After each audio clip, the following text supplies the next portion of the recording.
I know someone's going to disagree with me, and I thought, I don't know if I should say this, but God works in mysterious ways. Why do I say that? Do you think real hard, do you think Jared Leto, Justin Bieber, Zac Efron, Timothy Chalamet, and we can go on with others, Michael B. Jordan, I'm trying to think of somebody else. It's on my, I can't think of any more young cutie pie actors, but I just wanted to put them out. Do y'all think them dudes fixing to get up on a roof at a 100 degree and up temperature, fixing on roofs, mowing lawns, cleaning up embers, trash?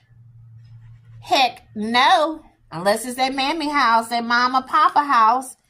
So what do I mean by that? I mean that maybe all them people that Donald Trump was talking about he was going to get rid of when he take office, y'all going to end up needing them people to help y'all clean up Cali. Y'all going to need them people and some. Y'all going to need them nationals, immigrants, illegal immigrants. Y'all going to need them.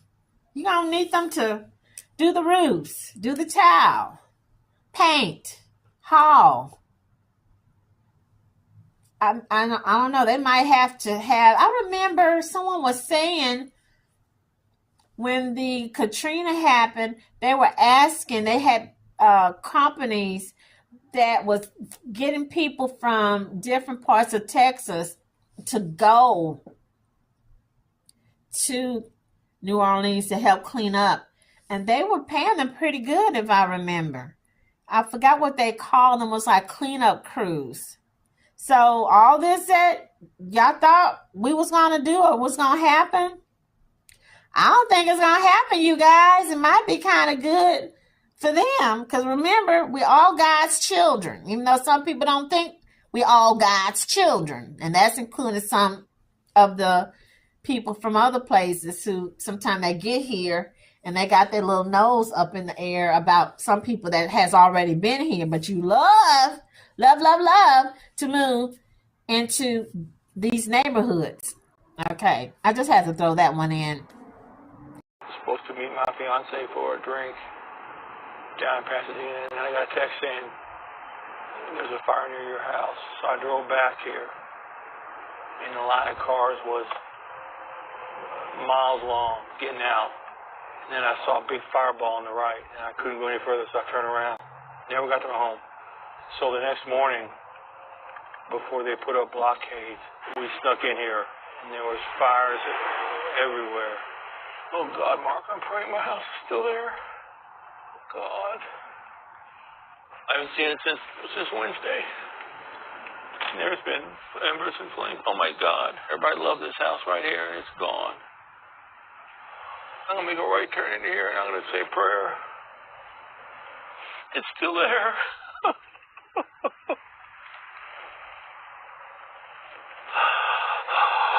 Oh, look at this. My next door neighbor's gone. Oh, there's a chimney. Why did I get spared? Holy shit.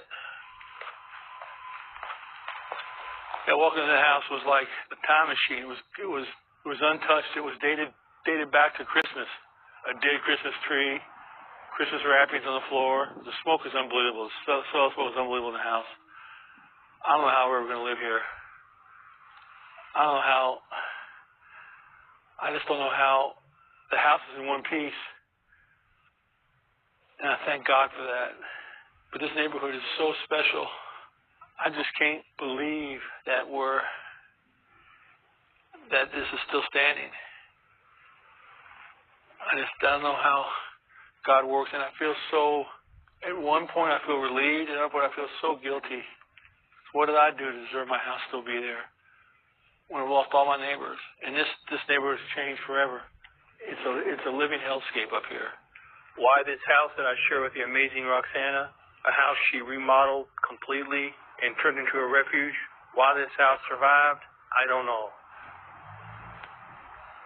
And I'm heartbroken because I feel like I didn't lose anything, and I feel like I lost everything because I lost all my neighbors. The woman across the street, she would come over to our house and dance in our driveway when we had parties with us. The woman across the street, who I talked to every day going to get the mail, her house is gone.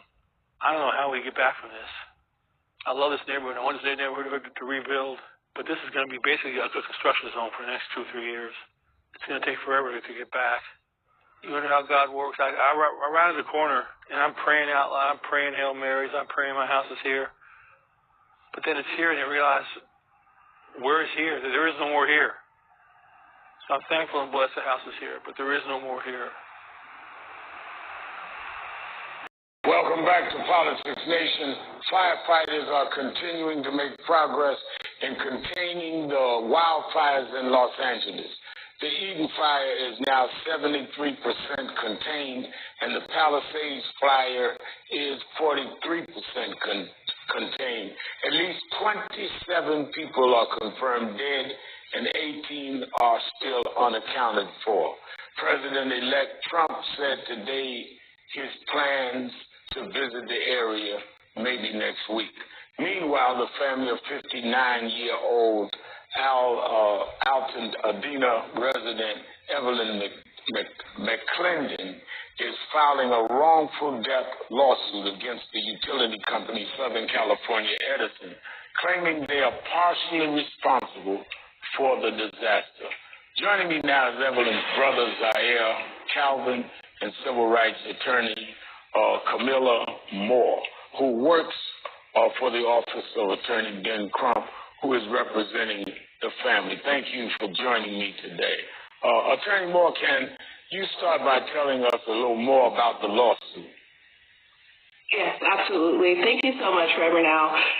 Reverend Al, Southern California Edison had one job, and that was to ensure their infrastructure was safe and wouldn't pose a danger to the public, to the Altadena community. And quite frankly, their failure to properly maintain power lines and transformers allowed unsafe conditions to exist, conditions that directly led to the untimely death of Zaire's sister, Evelyn McClendon. What's particularly troubling is really the sheer lack of urgency also on Edison's part, right? There's evidence to show that they knew that aging power lines and poorly maintained equipment were at high risk of overheating or sparking, and yet they failed to provide adequate notice to the Altadena community. Now, Zaire, I want to start by expressing my condolences for the loss and this tragedy that has touched your family. Can you tell us about the fire? I understand that your family lived in 5 houses on the same block in Altadena, and 4 of them were destroyed by the fire. Yes, my family's hearts are shattered as we're trying to wrap our minds around, the death of my sister. And it's just been, to lose a life when to have your sister burn up in a fire and understanding that, the responsibility that they had a chance to do something about it is heartbreaking to my family. We've lost so much in such a short amount of time that, I just don't wish this upon anyone. Our family properties are gone. We have multi-generational wealth with all the homes that we have. The devastation of our community, neighbors, everybody, is just inconceivable that they would let that happen and not turn off the fire, turn off the electricity. Staying with you, Zaire, well, what kind of person was your sister? What should people know about her and how she tragically lost her life?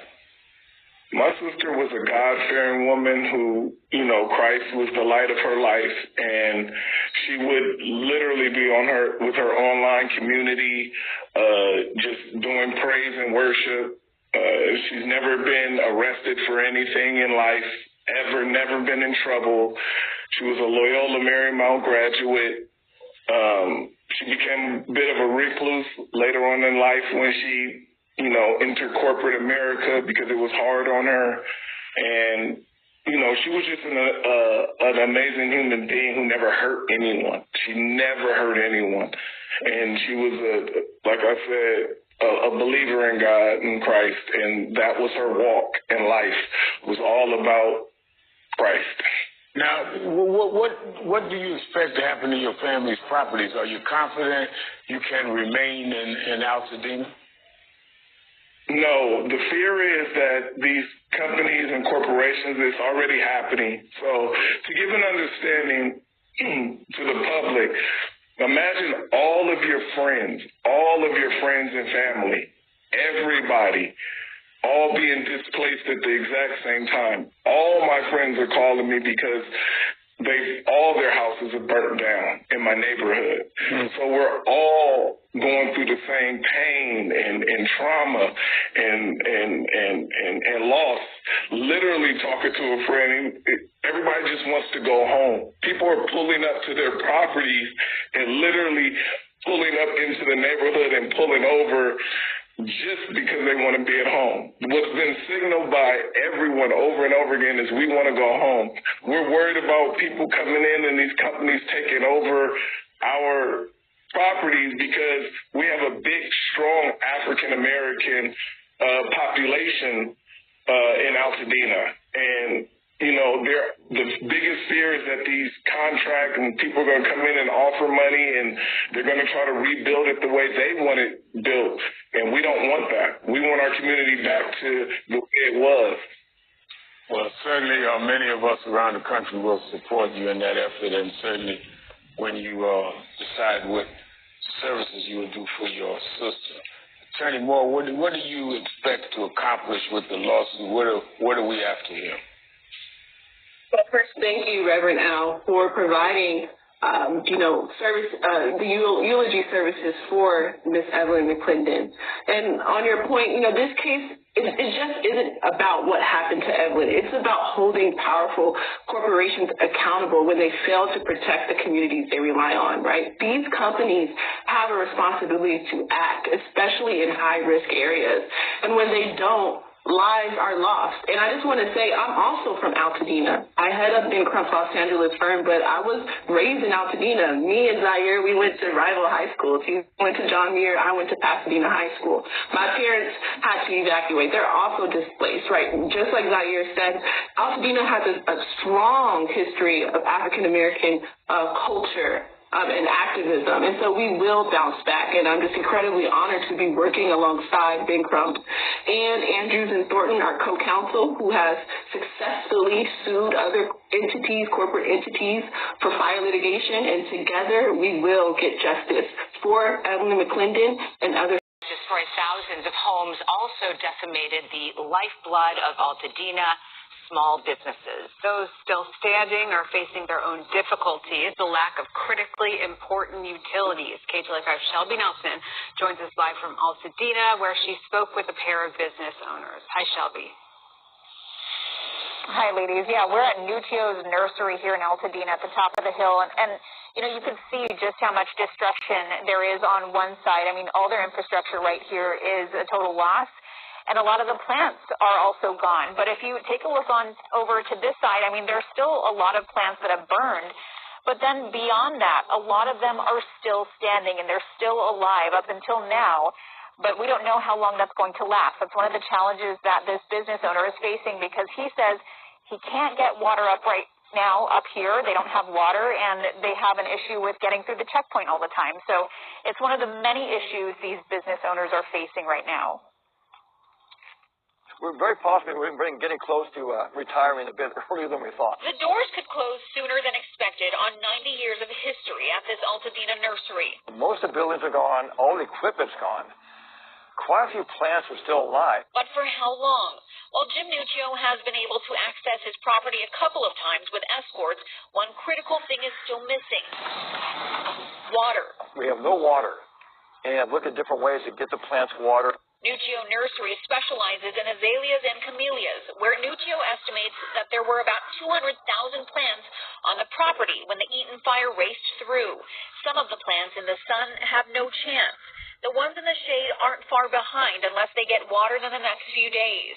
Nutio says a total loss could put them out more than $1 million. And while he's thankful his business is still here and that they're in a relatively good financial standing, it's one example of the countless business owners impacted by the fires. It was raining embers, so honestly, I didn't think the building would be standing when morning came. Donnie Batanti and his sons weren't letting their family business of more than 60 years go without a fight. They hosed down the roof of Domenico's Italian Kitchen the night of the fire. The restaurant is still standing, but now it's the lack of utilities that they're dealing with, especially for those located on Washington Boulevard in Pasadena. I've already filled up the dumpster 4 times with food that I had to throw away. So just the amount of, I'm over $10,000 just in food product that went into the trash. The city of Pasadena has its own economic development division, which is offering support to local business owners. And for food and beverage employees who are out of work, the organization Restaurants Care is offering grants from $350 to $1,500. As for Donnie and his family, they have a large cleanup ahead. They're grateful that their business is still standing, and they want to get up and running to give back to their hurting community. I want to feed the people, that have lost everything. I have friends that are, need a hot meal. California has turned to prison inmates to help in the fight against those wildfires that have gripped Los Angeles and other surrounding areas. Now, the practice isn't new. The state has relied on incarcerated firefighters for a long time, but some activists have criticized the practice for being exploitative. Joining us now is Royal Ramey. He is the co-founder and chief executive officer of the Forestry and Fire Recruitment Program. That program actually helps individuals who are formerly incarcerated and worked in fire camps to find firefighting jobs afterwards. Royal himself was formerly incarcerated and helped with fighting fires. Thank you so much for making time for us today, sir. Thank you for having me, Natasha. Royal, give us a sense, because I have to tell you, I was ignorant to this. I was surprised by it. I was reading the BBC today. They give us a number of the roughly 1,870 firefighters that are out there. 900 of them are incarcerated. And they're talking about a very specific firefighting effort, but that's almost half of the people out there fighting these fires. Is this common? Tell us how the program works. So the first and foremost, I want to send my thoughts and prayers out to the families that have been impacted by the LA fires, and a big thank you to all our first responders and volunteers who are serving in the LA community. Pretty much, I learned to be a firefighter when I was in prison. I was a part of the California Fire Camp program, and this program has been around since the 1940s, and thousands of folks have been through it. It's a voluntary program. There's a lot of benefits that come with it. So you get better food, you get to visit in a public setting, dormitory living, and also you're out in the community and doing projects of some sorts, and you're eligible for time off. But for me, it exposed me to a career that I now love, and that's why we started the Forestry and Fire Recruitment Program, my co-founder Brenda Smith and I. And we are a career training program, or nonprofit program that equips people coming home from prison and other marginalized communities for careers and protecting the environment. All that sounds good. But Royal, I got to ask you, we're looking at these pictures of the firefighting effort. It is dangerous. So I was also looking at the kind of pay. Now, in California, the average firefighter can make roughly $100,000 a year. The pay for an incarcerated person on the firefighting effort, including right now today in these crazy fires that they're dealing with, would be anywhere from $5.80 to $10.24 for the whole day's work. So a lot of people are criticizing the program, saying you're taking people and really exploiting them and putting them into terribly dangerous circumstances. What do you think about that? Yeah, look, there's very little pay, like you said. We're talking dollars a day here, right? But getting the experience is very key for them to be able to transition into the fire service professionally. And, our job as a nonprofit organization is to help folks, to give them a chance to have a pathway once they come home. Firefighting was a voluntary thing, and when they prison and other marginalized communities for careers and protecting the environment.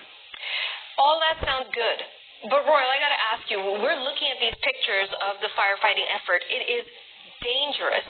So I was also looking at the kind of pay. Now, in California, the average firefighter can make roughly $100,000 a year.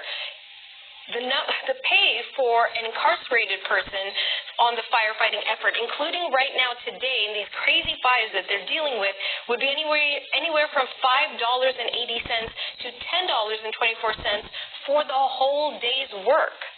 So a lot of people are criticizing the program, saying you're taking people and really exploiting them and putting them into terribly dangerous circumstances. What do you think about that? Yeah, look, there's very little pay, like you said. We're talking dollars a day here, right? But getting the experience is very key for them to be able to transition into the fire service professionally. And, our job as a nonprofit organization. All I can say, you guys, pray, pray, pray. Because Altadena, Malibu, Pacific Palisade, that could be you. That could be you.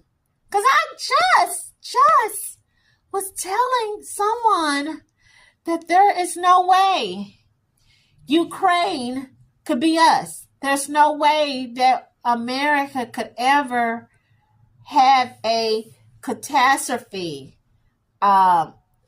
anything, and but I never thought, like everybody else, that hey, a fire, a little bitty fire, started with one house, two house, three house, and it took all over the neighborhood, and then started in other neighborhoods. And these are not poor, these are rich neighborhoods.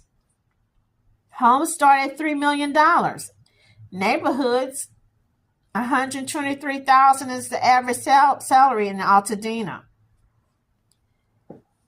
And I'm going to keep saying he works in mysterious ways, because if this would have happened in, I don't know, would y'all have paid attention? If it would have happened in the hood, in the barrio, would you have paid attention?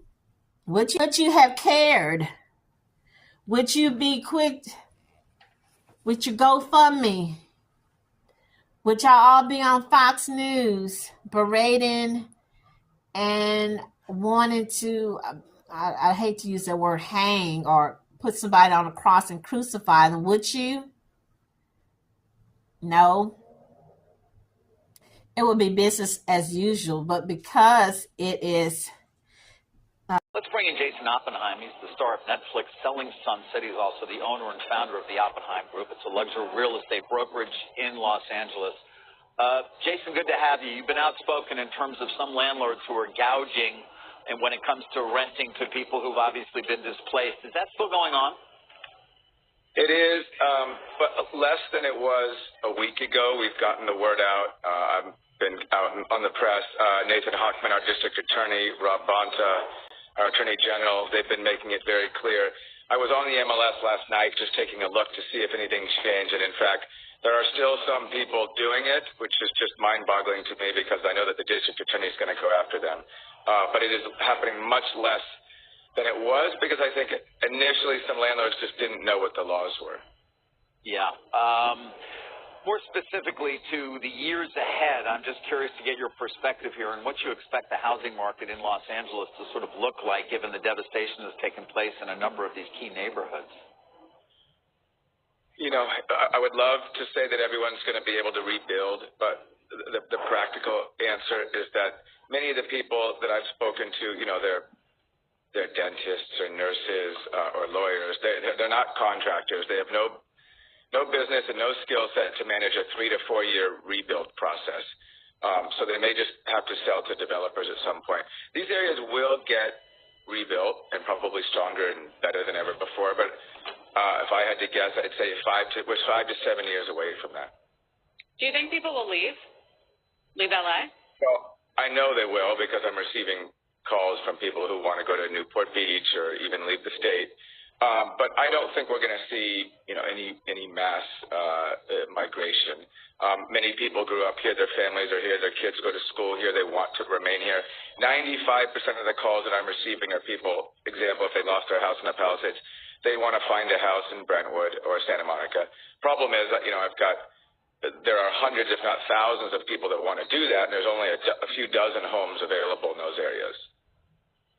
Jason, we've been talking a lot about what happens when areas get uninsurable, and then worse than that, when the uninsurable becomes the unmortgageable.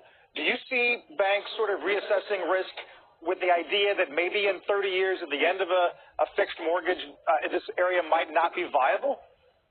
So I'm not seeing that, and I'll answer that in two quick parts. First, I don't see these fires as being much of a risk in, say, 8 to 10 years. I mean, we're going to have amazing fire suppression technology. We're going to have AI drones that are going to be able to see heat, from a mile away. I don't think we're going to have fires that are going to be able to spread like this once technology catches up. But until then, and even right now, I've got several deals on hold.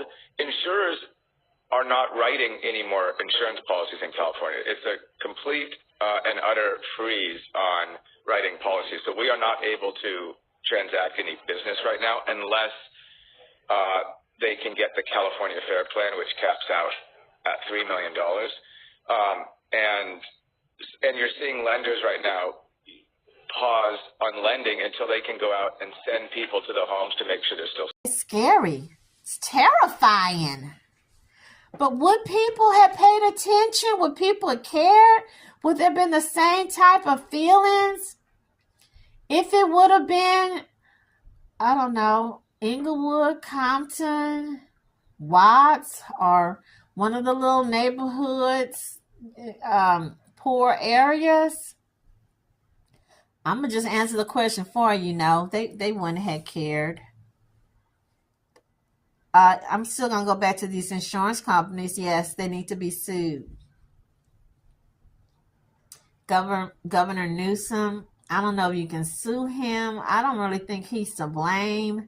I think this really goes back, and I'm not putting this lady under the bus because I've seen Miss